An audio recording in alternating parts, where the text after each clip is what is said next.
없다라는 것입니다. 우리 모두 다 이 문제에 노출되어 있다라는 것입니다. 오늘 우리가 순수했다 할지라도 내일 다시 우리의 동기가 불순해질 수 있습니다. 그러기에 늘 하나님 앞에 우리 자신이 점검되어야 하는 것입니다. 하나님, 제가 타락하지 않도록 교회를 통하여 하나님의 뜻이 아닌 나의 뜻을 이루려 하는 그런 타락한 사람이 되지 않도록 저를 좀 지켜주옵소서. 아버지여, 제 마음 깊은 곳에 숨어져 있는 그런 악한 동기를 드러내셔서 저와 이거 회개케 하시고 겸손케 하시고 순전케 하여 주옵소서라고 기도해야 한다는 것입니다. 특별히 앞에서 나서서 일하시는 분들은요, 더욱 주의하셔야 합니다. 세 번째로 사도 바울은 교인들을 향하여 어미와 같았습니다. 사실 사도 바울은요, 복음 전도자로서 또 사도로서 자기 교인들에게 자기 생계에 대해서 책임지게 부담시킬 수가 있었습니다. 그러나 사도 바울은 그들에게 부담지지 않으려고 직접 일을 하면서 그들을 돌봤습니다. 왜냐하면 그들에 대하여 어미의 심령을 가졌기 때문이었습니다. 그들을 얼마나 사랑했든지 그들에게 복음을 나눠준 것뿐만 아니라 그들을 위해서 자기의 생명까지도 내어줄 수 있었다라고 고백하고 있습니다. 여러분, 엄마가 아니고서는요, 자기 자녀를 위해서 이렇게 목숨을 이렇게 쉽게 내어버릴 사람은 없을 것입니다. 그런데 사도 바울이 지금 데살로니가 교인들을 향하여 그런 마음을 가졌다는 것입니다. 그런데 제가 이 말씀을 보면서 한 가지 드는 생각은 사도 바울은 참 특별한 사람이었지 않습니까? 하나님 앞에 참 귀하게 사용되어지고 늘 성령 충만하고 이분이 말씀한 건 다 성경적이 되어버리고 그런 대단한 사람이었는데 이런 사람만 이런 마음을 가질 수 있는가라는 것이었습니다. 정말 그렇게 위대한 사람만, 그렇게 몇 명만 이런 마음을 가질 수 있는가? 그런데요, 제가 이 주위의 목회자들, 그리고 영혼을 섬기시는 분들, 그리고 부족하지만 저의 그 개인적인 경험을 통해서 봤을 때에 이런 마음은 하나님께서 주신다라는 것이었습니다.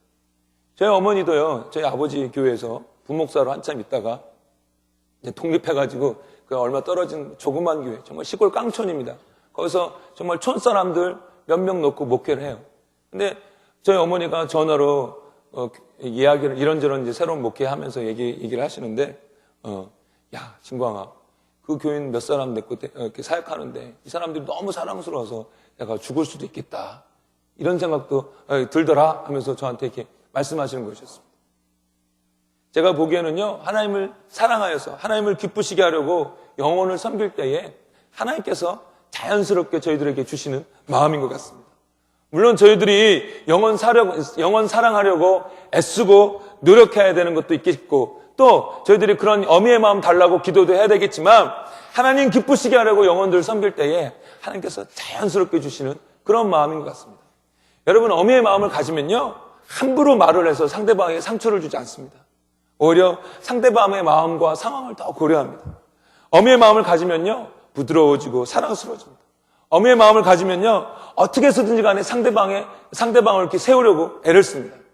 따라서 이 어미의 마음은 몇몇 특정한 리더들만 가져야 되는 마음이 아니라 우리 모두가 다 가져야 되는 그런 마음인 것입니다.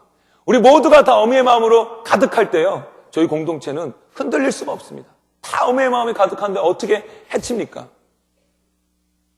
그러고 보니까요, 우리 교회에 참 그런 어미의 심령을 가진 분들이 참 많이 있는 것 같아요.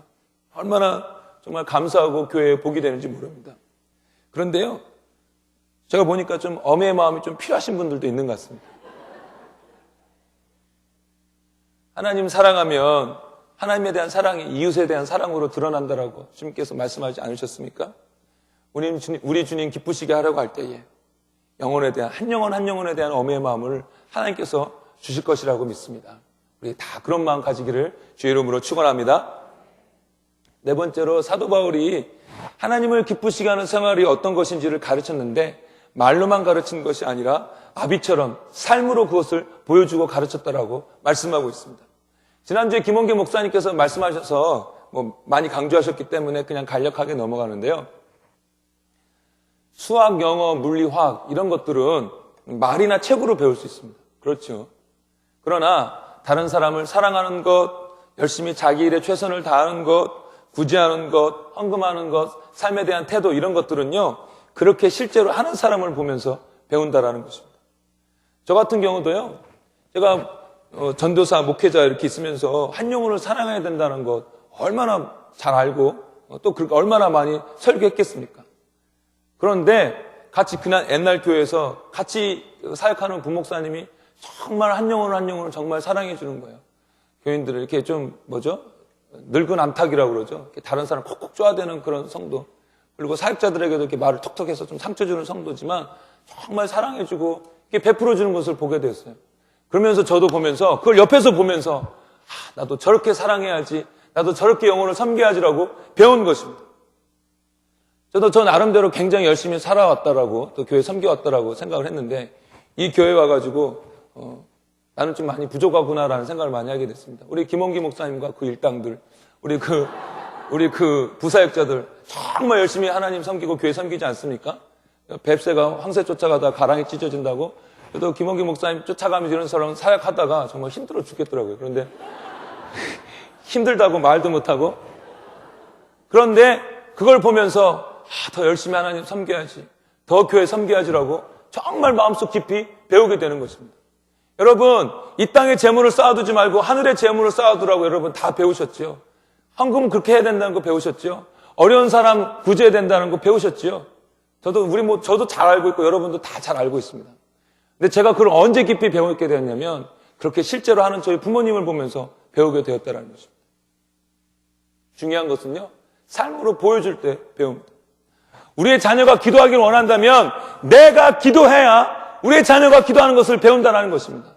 인생을 살아갈 때 때때로 어려운 일들을 만나는데 그때에 기도하면서 하나님께서 주신 능력으로 극복해야 되는데, 그런데 그런 위기 상황에서 하나님께서 주신 능력으로 극복하고 하나님께 영광을 돌려야 되는데 자기 전 한 5분만 기도하고 그것도 한 3, 4일 해보고 안 되는구나 하면서 그냥 자기 인간적인 방법대로 다 한다면 우리의 자녀들이 하나님을 의지하는 것을 그 정도로만 배운다는 것입니다. 우리의 자녀가 하나님을 사랑하고 하나님을 의지하는 것을 원한다면 내가 말로만 하는 것이 아니라 나의 삶 속에서 내가 하나님을 먼저 의지하고 경외하고 사랑해야 된다는 것입니다. 그럴 때 우리 자녀가 그것을 보고 배운다는 것입니다. 여러분, 말로만 하는 것은 누구나 다 할 수 있습니다. 사기꾼은 얼마나 말을 잘하는지 정말 믿고 싶어요. 그 앞에 무릎 꿇고 그냥 배우고 싶을 정도로 그렇게 사기꾼은 말을 잘합니다. 과거에 몇몇 유명한 TV 설교자들이 그분들이 하는 설교와 그분들이 하는 실제의 삶이 달라서 얼마나 많은 사람들이 실망하고 주님으로부터 멀어졌는지 모릅니다.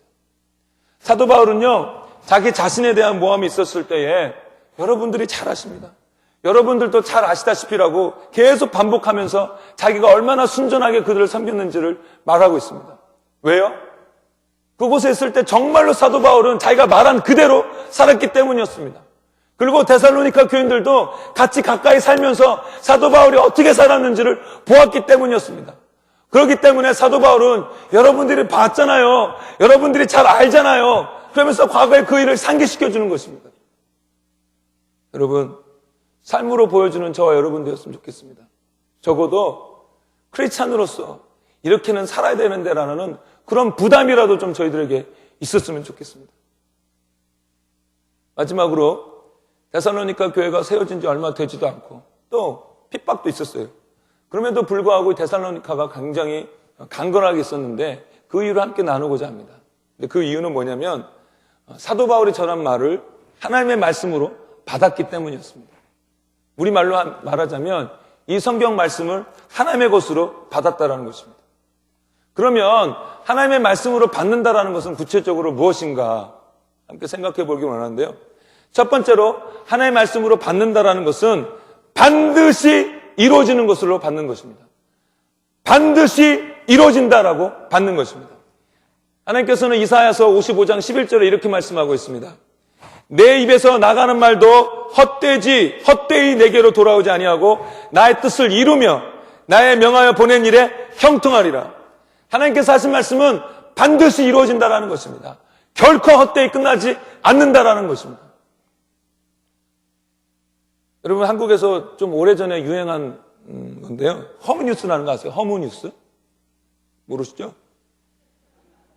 이런 것입니다. 이게 뉴스 배경음악 이렇게 나오면서요. 뉴스 앵커가 이렇게 이야기합니다. 된장이 암을 예방하고 건강에 매우 좋다는 이야기를 듣고 서울시 마포구에 사는 박모 씨가 16년간 된장을 먹은 결과 질렸다고 합니다. 허무하죠?